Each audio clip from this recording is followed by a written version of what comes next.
A big criticism I often get from people I am now dubbing Angry Jack for reasons I won't go into here is Dragon Ball isn't that deep.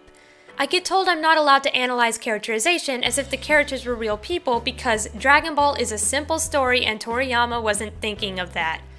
Here's the issue I take with that. When you say there is no artistic value in Dragon Ball worth studying purely on the basis of it being simple and not that deep, you are being a literary snob from high-end academia who compares all commercial fiction with junk food. You are being who I am now calling Pompous Greg.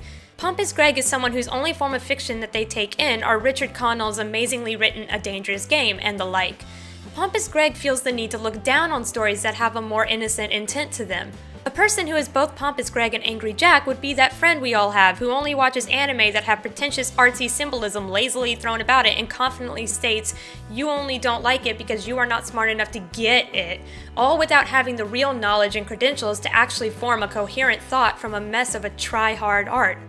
The real Pompous Gregs who actually have PhDs in this subject believe that literary fiction is the only fiction worth analyzing, but even still they have peers with equal degree levels who will easily state that commercial fiction can have meaning if you let it. I am not a Pompous Greg.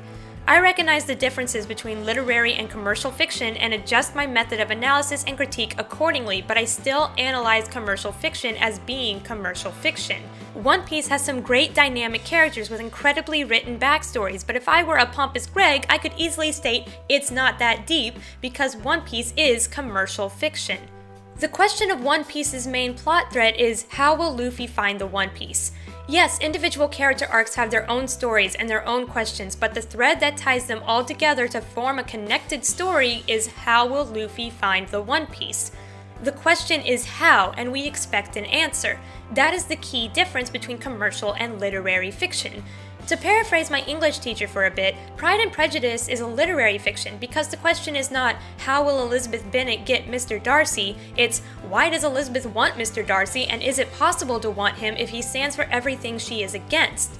Spoiler alert, she becomes Mrs. Darcy, but by the end of the novel, the question of why is not answered. We expect commercial fiction to answer its overarching plot question. We expect One Piece to end telling us if and how Luffy became king of the pirates. We expect My Hero Academia to answer how does Deku become the greatest hero. We expect Dragon Ball to answer how does Goku protect the Earth, because they are commercial and commercial has its rules to follow.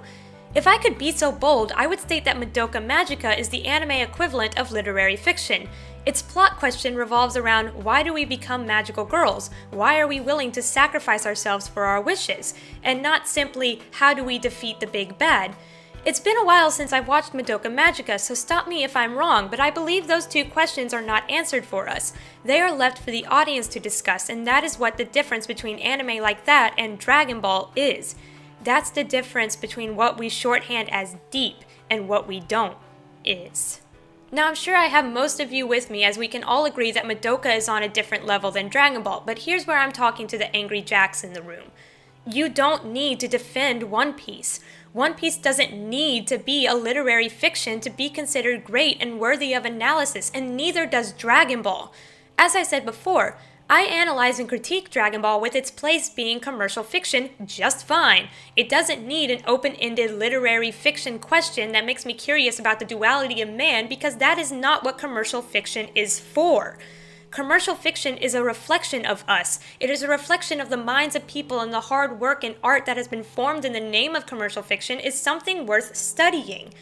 Commercial fiction has its rules because commercial fiction's purpose is to entertain and win the masses over. So when a work of commercial fiction follows these rules and wins the masses over, we hail it as something great, while when it falls, we criticize the craftsmanship. Commercial fiction is judged by its ability to grab, keep, and forever hold on to an audience, while literary fiction is judged a little by its skill, but mostly by the types of questions it asks.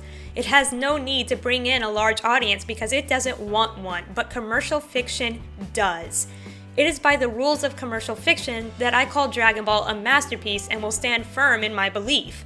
So when you say, it's not that deep to me, ask yourself this question: did I say it was?